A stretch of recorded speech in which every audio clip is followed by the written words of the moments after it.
Bismillahirrahmanirrahim. Assalamualaikum warahmatullahi wabarakatuh. Teman-teman sekalian, sahabat Elfikar, kita bertemu kembali dalam program kajian Ramadan Jihan Elfikar menjelang berbuka puasa. Dengan saya, Maharani Nubzah Fitrati. Hari ini kita membahas tentang pahala membaca Al-Quran selama bulan Ramadan. Membaca Al-Quran dalam bahasa sehari-hari kita bisa disebut dengan tartil Al-Quran atau dengan tadarus. Ya kan? Nah, membaca Al-Quran sendiri itu termasuk ibadah. Bahkan ibadah yang paling utama di antara ibadah-ibadah yang lainnya. Dalam hadis diriwayatkan, qala Rasulullah sallallahu alaihi wasallam, afdalu ibadati ummati qiraatul Quran. Yaitu Rasulullah SAW bersabda, sebaik-baiknya ibadah umatku adalah membaca Al-Quran. Hadis riwayat Al-Baihaqi. Nah, jika ada seseorang bertanya, ibadah apa yang paling utama di bulan Ramadan? Rasulullah akan menjawab, sesuai dengan dalam hadis yang kita sudah sebutkan, maka jawabannya adalah membaca Al-Quran. Ibadah yang paling utama adalah membaca Al-Quran. Kemudian, orang mukmin selalu membaca Al-Quran, seperti digambarkan dalam hadis Abu Daud, seperti buah yang wangi dan manis. Jadi seseorang yang mukmin tidak suka membaca Al-Quran digambarkan seperti buah yang rasanya manis namun tidak wangi. Namun seorang mukmin yang suka membaca Al-Quran digambarkan seperti hadis Abu Daud, seperti buah yang wangi dan manis. Nah, selanjutnya orang yang fasik yang suka membaca Al-Quran digambarkan seperti buah yang aromanya wangi namun rasanya pahit. Terakhir, orang fasik yang tidak suka membaca Al-Quran digambarkan seperti buah yang tidak beraroma dan rasanya juga pahit. Tentang keutamaan membaca Al-Quran yang cukup familiar dalam hadis Abdullah ibnu Mas'ud yang menyatakan setiap huruf yang dibaca akan diberi balasan satu kebaikan. Qala Rasulullah sallallahu alaihi wasallam, man qara'a harfan min kitabillahi falahu bihi hasanatun wal hasanatu bi asyri amsalihha. La aqulu alif lam mim harfun, walakin alifun wa harfun wa lamun harfun wa mim harfun. Abdullah bin Mas'ud, Rasulullah SAW bersabda, siapa saja yang membaca huruf dari kitabullah Al-Quran, maka dia mendapatkan satu kebaikan. Sedangkan satu kebaikan dilipatkan menjadi 10 semisalnya. Aku tidak mengatakan alif lam mim satu huruf. Akan tetapi alif satu huruf, lam satu huruf, mim satu huruf. Hadis riwayat Tirmidzi.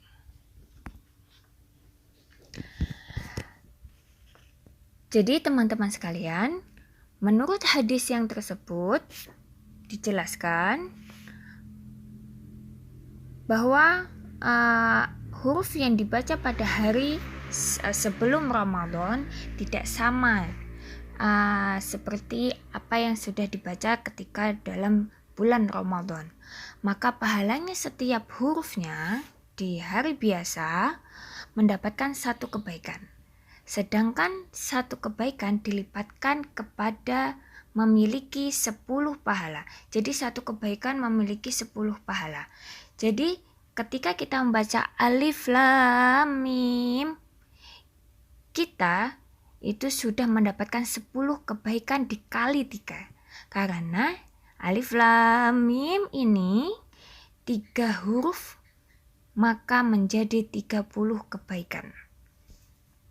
Misalnya nih, satu kebaikan itu adalah sebuah kenikmatan dalam kehidupan kita. Jadi setiap satu kebaikan aja itu adalah isinya 10 kebaikan. Satu huruf itu memiliki 10 kebaikan. Nah, misalnya seperti hubungan antara pasangan yang harmonis, hubungan muamalah tetangganya baik, tetangganya pengertian, dimudahkan urusan pekerjaannya. Yang ketiga, yang keempat, hubungan baik dengan atasan dalam bekerja. Kelima, mudah mencari rezeki halal misalnya. Atau keenam, berupa kesehatan misalnya. 7, bisa berupa kebahagiaan. 8, bisa juga diberikan keturunan yang soleh dan soleha. Yang 9, bisa diberikan ilmu yang luas dan bermanfaat, dan lain sebagainya. Masih banyak kebaikan lainnya dalam kehidupan, bahkan kita sendiri tidak dapat menyebutkannya satu persatu.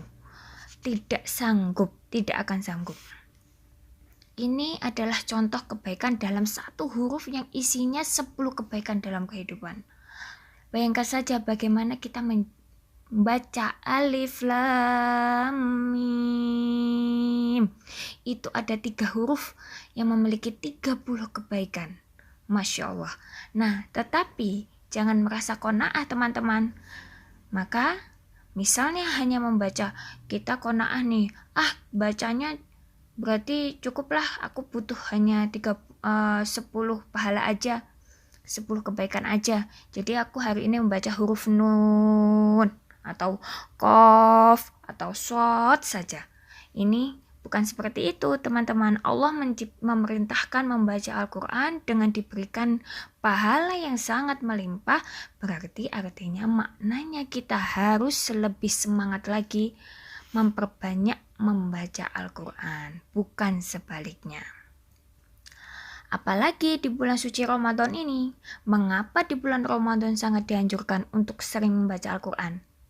Bahkan sahabat Rasulullah itu semuanya berlomba-lomba menghatamkan Al-Quran. Semangat menghatamkan Al-Quran. Ada yang 30 hari 10 khatam, 10 kali khatam. Ada juga sahabat Rasulullah ingin dalam sehari itu 1 kali khatam. Masya Allah. Karena bulan Ramadan adalah bulan Al-Quran. Bulannya turunnya Al-Quran yang penuh berkah di bulan yang suci ini. Dan perlu kita ingat, puasa itu memiliki keistimewaan dibanding amalan-amalan lainnya. Amalan lainnya akan kembali untuk manusia, yaitu dilipatkan gandakan menjadi 10 kebaikan hingga lebih dari itu. Namun tidak untuk amalan puasa. Amalan tersebut Allah khususkan untuk dirinya, sehingga pahala puasa pun bisa tak terhingga pahalanya. Qala Rasulullah SAW, kullu amali ibni adama yudha'aful hasanatu asyru amthaliha ila sab'i mi'ati dhi'fin. Qala Allahu azza wa jalla, illa sawma fa innahu li wa ana ajzi bihi yada'u syahwatahu wa ta'amahu min ajlis lis-shaimi farhatun 'inda fitrihi